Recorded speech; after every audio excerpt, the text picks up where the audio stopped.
The morning the road smelled of dust and rain was the morning everything changed, because on the edge of a cracked highway where broken billboards leaned like tired giants, 3 poor kids stood frozen beside a fallen motorcycle, their shoes worn thin, their clothes faded by too many summers, and their hearts pounding as a leather-clad biker struggled to breathe under the weight of pain and pride. And before you go any further into this story, if you believe in kindness, second chances, and quiet courage that doesn't ask for applause, take a second to like this video, share it with someone who still believes humanity can be good, subscribe to the channel, and tell us in the comments where you're watching from, because stories like this deserve to travel farther than fear ever could. The kids' names were Lucas Reed, Noah Carter, and little Ethan Brooks, brothers not by blood but by hunger, by loss, and by the way the world had taught them early that survival often came before dreams, and yet that morning when they found the biker, none of that mattered, because compassion rose faster than caution. The biker's name was Daniel Mercer, a man built like a wall with a beard streaked in gray and a jacket heavy with patches that whispered stories of roads crossed and battles endured, and he had gone down hard after swerving to avoid a truck that never slowed, his bike skidding, his ribs screaming, and his vision blurring as the sky spun. Lucas, the oldest at 15, had learned to fix things by watching others, learning without teachers, and he knelt first, checking the bike, then the man, his hands steady even as his stomach twisted with fear. Noah, 14 and sharper than he let on, ran to flag down help that never came, while Ethan, just 10, tore strips from his shirt to press against the blood, his small hands shaking but determined. They had nothing to give except time, care, and the instinct to protect someone hurt, and they gave it freely, ignoring the growl of engines in their imaginations and the warnings they'd been told about men like this. When Daniel finally caught his breath and the pain dulled enough for him to sit up, he looked at the kids with confusion and something softer breaking through his hardened eyes, and he reached into his jacket, pulling out cash folded thick from a life lived on the road, pressing it toward them with a nod of gratitude that felt heavy with meaning. Lucas shook his head first, then Noah, then Ethan, all 3 stepping back as one, because money was not why they stopped, because help should not come with a price, because some lessons were learned not from books but from watching the world and deciding to be better than it expected. Daniel insisted again, his pride wrestling with his gratitude, but the boys refused, lifting his bike together despite the weight, steadying him until an ambulance finally arrived, and as the sirens faded, so did the boys, disappearing down the road back to their small, rusted trailer park where life waited with the same old problems and none of the glory.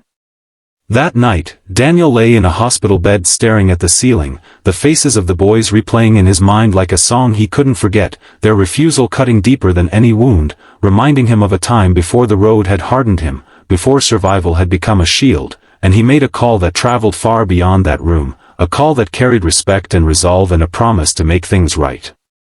The next morning dawned with a low rumble that grew into thunder, and the trailer park where Lucas, Noah, and Ethan lived woke to the sound of engines, not 1 or 2 but dozens, then more, the ground trembling as chrome and leather filled the narrow streets, and fear spread like wildfire as doors cracked open and eyes widened, because 100 Hell's Angels rolled in formation, their presence overwhelming, their bikes gleaming under the sun like steel guardians. The boys' grandmother, Margaret Reed, who had raised them on stories of dignity and quiet strength, stepped onto the porch with a hand on her chest, her breath caught between terror and disbelief, while the boys stood behind her, hearts racing, unsure if their kindness had somehow invited danger. Daniel Mercer dismounted first, slower than before but steadier, and as he walked toward them, the noise fell away into a respectful silence, the kind that carries weight, and he stopped in front of the boys, his eyes wet with something he did not try to hide, because pride has no place where gratitude lives. He spoke not with threats but with honor, explaining to the gathered riders why they were there, telling the story of 3 kids who had nothing and gave everything, who had refused payment not because they didn't need it, but because they believed helping was enough, and in that moment the image of fear shattered, replaced by something unexpected and powerful. The riders moved then, not to intimidate but to build, unloading supplies, food, tools, and materials, repairing the boys' home, fixing leaks, replacing broken windows, stocking shelves, and setting up a fund for their education, because respect in that world was earned, and the boys had earned it without knowing the rules.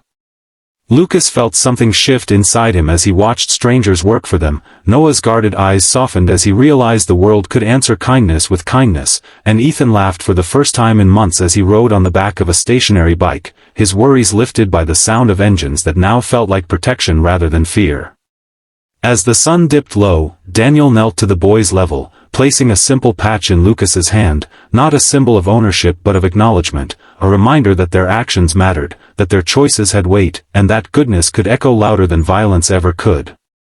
The days that followed carried changes both quiet and loud, with school opportunities opening, bills easing, and hope settling into corners where despair had lived too long, and though the writers eventually left, the lesson remained, stitched into memory, carried forward in every choice the boys made.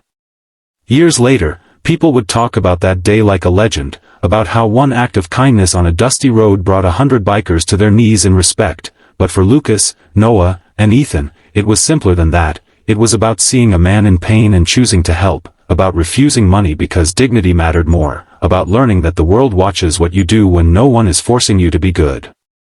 And if this story touched your heart, if it reminded you that compassion still has power in a world that often forgets it, please like this video, share it with someone who needs hope today, and stay with this channel for more stories that matter. And before we end, tell us in the comments what kindness means to you and who you would help without expecting anything in return. Because sometimes a simple choice on an ordinary day can change more lives than we ever imagine.